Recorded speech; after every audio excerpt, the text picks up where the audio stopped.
Bonjour à tous et bienvenue sur iacacag.fr, je m'appelle Erwan et dans cette nouvelle vidéo dédiée à DaVinci Resolve 15, nous allons voir une des nouveautés concernant l'étalonnage dans cette version 15 et de la page Color, c'est le Share Node.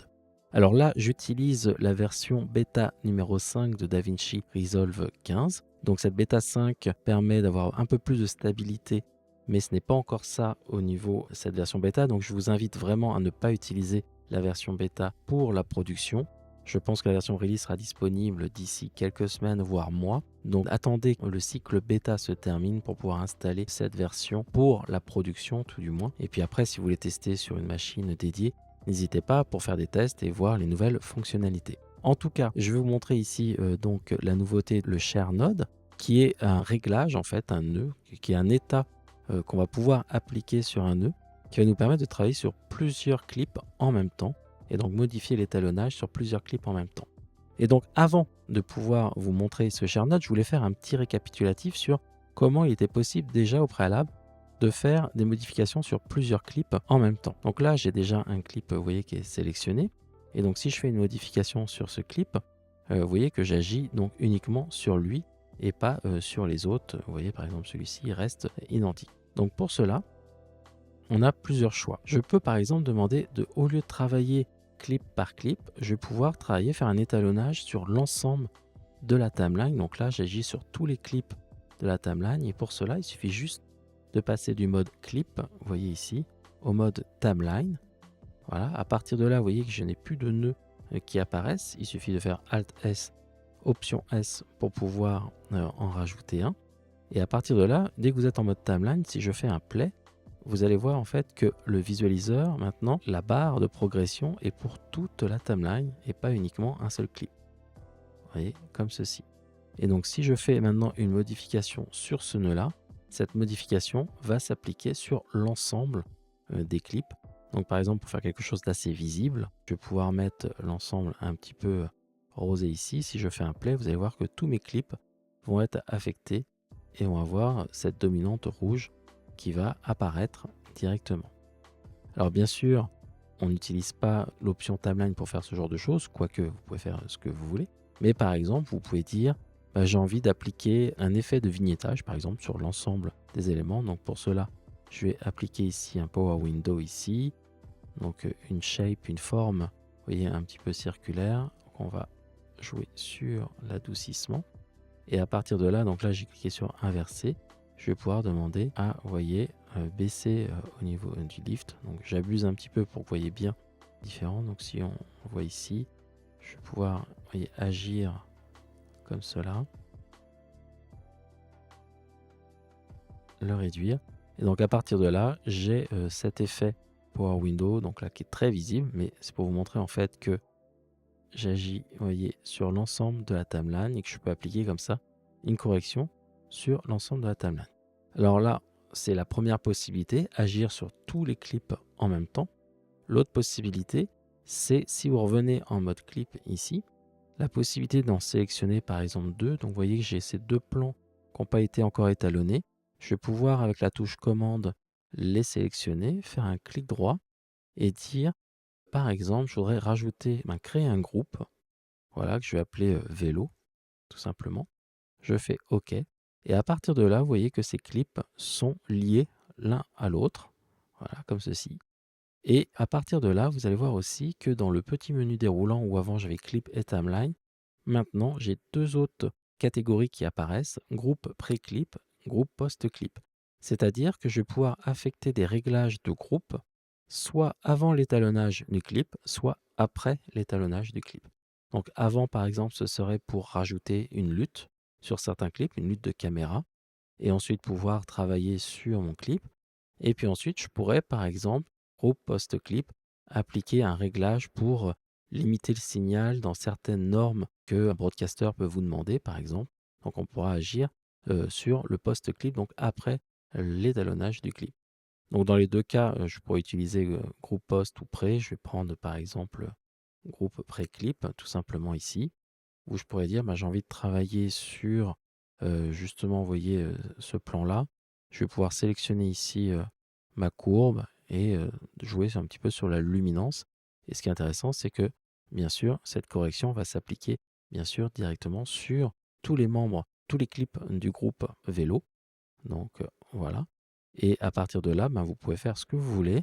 Donc je peux rajouter par exemple un autre nœud, appliquer un look, par exemple, on va revenir sur du rouge comme tout à l'heure, ou du orangé, voilà, pour que ça soit un petit peu mieux. Et vous allez voir que le clip d'avant va avoir exactement les mêmes réglages. C'est-à-dire que si vous rajoutez, vous voyez, un nœud entre les deux, ben, automatiquement l'autre aura le nœud qui va s'appliquer. Donc c'est vraiment une copie, en fait, vous voyez, des réglages de l'un vers l'autre. Et vous ne pouvez pas en fait dire bah, je voudrais travailler uniquement sur ce nœud-là sans que cela affecte par exemple celui-ci. Là, c'est pas possible car vous appliquez un réglage de groupe. Donc, ce que je vais faire ici maintenant, on va sélectionner les deux clips et vous montrer en fait la différence avec le share node. Donc pour cela, je vais demander à les enlever ici du groupe, vous voyez, tout simplement. Donc maintenant, je retrouve mes deux clips qui sont identiques. Et là, je vais commencer donc par tout simplement la luminance. Donc on va pouvoir dire, je vais travailler ici sur mon clip et puis jouer un petit peu sur le contraste. Voilà, pour récupérer plus ou moins de matière.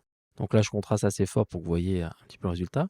Je peux aller sur le premier et puis je vais faire pareil. Je vais demander à contraster un petit peu mon image, vous voyez, en fonction de mon élément. Alors ce réglage peut être différent en fonction de la luminosité qui peut varier, vous voyez, entre deux plans d'un même clip. Voilà, donc là, je vais baisser un petit peu, voilà, comme ceci. Et ce qui est intéressant, si je reviens sur celui-là, je vais pouvoir donc rajouter un autre nœud, où là, je vais appliquer par exemple un look, on va dire, je voudrais que ce soit un petit peu plus chaleureux. Donc dans les gains, je vais monter, vous voyez, plus un côté orangé. Et par contre, dans les tons sombres, je voudrais un petit peu bleuter l'ensemble. Et puis, je voudrais que ce look s'applique aussi sur mon autre clip directement. Donc, je vais pouvoir ici faire un clic droit et dire que je vais sauvegarder ce nœud comme un share node, un nœud partagé. Une fois que j'ai fait ça, vous voyez qu'il y a deux choses qui se passent. Tout d'abord, mon nœud est verrouillé. Et ensuite, ici, j'ai deux flèches qui apparaissent avec le share node qui est marqué ici. Donc ces deux flèches oui, m'indiquent en fait que c'est bidirectionnel. Donc on va voir ce que cela veut dire. Ici, mais j'ai une flèche vers la droite et une flèche vers la gauche. Donc, à partir de là, j'ai deux choix. Soit je peux faire un commande C ici pour ensuite sélectionner ici mon deuxième clip. Je vais faire rajouter un nœud et je pourrais dire, par exemple, je voudrais maintenant faire un commande V sur ce clip. Et vous voyez en fait que j'ai copié mon share node directement sur le deuxième nœud. Voilà. Ou bien, il y a une autre possibilité, si vous n'avez pas rajouté un deuxième nœud, c'est de faire un clic droit et dans Add Node, vous pouvez dire, voilà, mon share node, il existe directement dans le petit menu déroulant et il va s'ajouter directement ici. Donc à partir de là, vous voyez que je peux revenir ici sur mon nœud et j'obtiens en fait ce nœud qui est partagé entre mes deux clips. Et première chose, je vais demander à déverrouiller, vous voyez, Lock Node. Je vais le déverrouiller, donc le petit cadenas disparaît ici, mais si vous allez dans l'autre, il va disparaître aussi. Vous voyez, tout ce que vous faites à l'un est affecté par l'autre directement. Et donc à partir de là, je vais pouvoir par exemple modifier. Donc au lieu d'avoir orangé, je voudrais quelque chose un peu plus jaune, vous voyez, comme ceci. Donc je vais avoir ici le réglage qui va s'appliquer. C'est dans les deux sens. Donc là, au lieu que ce soit plus bleuté, vous voyez, comme ceci, moi je pourrais accentuer encore un petit peu plus le bleu. Et ça va vraiment dans les deux sens, c'est vraiment bidirectionnel. Donc c'est là où c'est intéressant. Et puis ce qui est intéressant, c'est que vous allez pouvoir modifier par exemple un réglage. Vous voyez, par exemple ici, demander peut-être à récupérer un petit peu de matière dans les tons sombres, vous voyez, comme ceci. Et là, ça n'affecte pas en fait votre nœud qui est ici, qui est partagé avec celui-là. Donc, vous allez pouvoir avoir certains réglages différents, mais par exemple appliquer un look global, ou l'inverse, hein, par exemple appliquer une lutte ou appliquer une courbe de contraste aux deux, et ensuite appliquer des looks différents. Donc là, c'est à votre choix, mais ce qui est intéressant, c'est que c'est vraiment bidirectionnel. Donc c'est vraiment une instance, c'est-à-dire que tout ce que vous faites à l'un va s'appliquer à l'autre. Et ce qui est intéressant avec le Shardon, donc ça s'applique au niveau du nœud, et vous allez pouvoir comme ça créer plusieurs. C'est-à-dire que je pourrais par exemple reprendre ici ma courbe là, dire bah, voilà, je voudrais le sauvegarder comme un share node ici. Et à partir de là, vous voyez dans les nœuds, vous voyez, j'ai deux share nodes qui s'appliquent directement ici. Après, vous pouvez demander à l'effacer. Par exemple, je vais effacer le deuxième. Voilà. Et puis, je pourrais effacer le premier, tout simplement, comme ceci. Boum. Donc là, mes chers nodes disparaissent et j'ai perdu l'ensemble, vous voyez ici, de mon étalonnage. D'accord, dans mon look en tous les cas. Donc bien comprendre que le share node va vous permettre donc de partager un réglage, que vous pouvez en avoir plusieurs. Et ce qui va être pratique, donc, c'est la possibilité de pouvoir agir comme ça. Alors là, déverrouiller. Et de pouvoir travailler sur un nœud, puis de l'appliquer par exemple directement sur lui en ajoutant voilà, cette correction tout simplement. Voilà.